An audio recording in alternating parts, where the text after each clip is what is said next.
Baghdad کے قدیم شہر میں جہاں دریائے دجلہ سنہری سورج کے نیچے چمکتا تھا، وہاں لیلی نام کے ایک نوجوان عورت رہتی تھی۔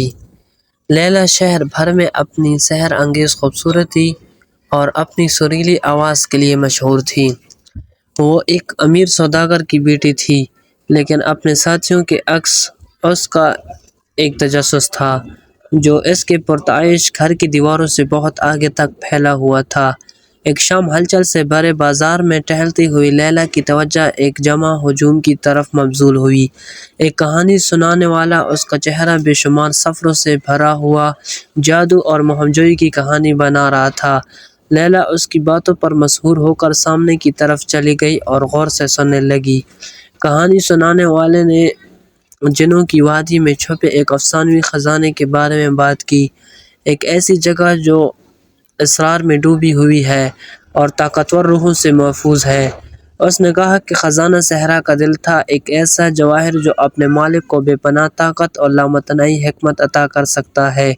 جیسے ہی کہانی ختم ہوئی، لیلی نے صحرا کے دل کو تلاش کرنے کی ایک جلتی خواہش محسوس کی۔ وہ جانتی تھی کہ یہ خطرناک ہوگا، لیکن اس کی مہم جوئی اور علم کی پیاس اس کے خوف سے کہیں زیادہ تھی۔ اس رات اس نے ضروری سامان سے ایک چھوٹا سا بیگ باندھا اور اندھیرے کی آڑ میں اپنے گھر والوں کو ایک خط چھوڑ کر روانہ ہو گئی۔ لیلی کا سفر مشکل تھا۔ اس نے جلتے ہوئے صحراؤں کو عبور کیا، غدار پہاڑیوں پر چڑھی اور گھنے جنگلوں میں سے گزری۔ راستے میں اسے بہت سے چیلنجوں کا سامنا کرنا پڑا، جنگلی درندے، غدار ڈاکو اور چالاک تاجر۔ لیکن لیلی کی عقل اور ہمت نے اسے ہر آزمائش میں دیکھا۔ ایک دن جب لیلی وادی جنات کے قریب پہنچی تو اسے ایک بوڑھا آدمی نظر آیا، جو ایک ندی کے کنارے بیٹھا تھا۔ وہ کمزور اور بھوکا لگ رہا تھا، اس لیے اس نے اسے اپنا کچھ سامان پیش کیا۔ شکر گزار بوڑھے نے اپنے آپ کو ایک طاقتور جن کے بھیس میں ظاہر کیا۔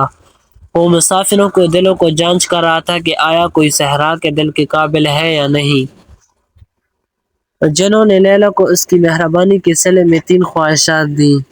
اپنی پہلی خواہش کے لیے لیلی نے آگے آنے والے خطرات کا مقابلہ کرنے کی طاقت مانگی۔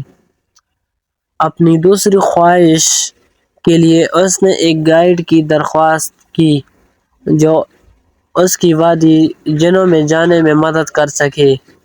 جن ایک شاندار فالکن میں تبدیل ہو گیا، اس کی آنکھیں قدیم حکمت سے چمک رہی تھیں۔ لیلی اور فالکن ایک ساتھ وادی جنوں میں داخل ہوئے۔ وادی وہموں اور پھندوں سے بھری ہوئی تھی، جو گھسنے والوں کو بدگمان کرنے اور روکنے کے لیے بنائی گئی تھی۔ لیکن فالکن کی رہنمائی اور لیلی کی اٹل عزم کے ساتھ وہ آگے بڑھ گئے۔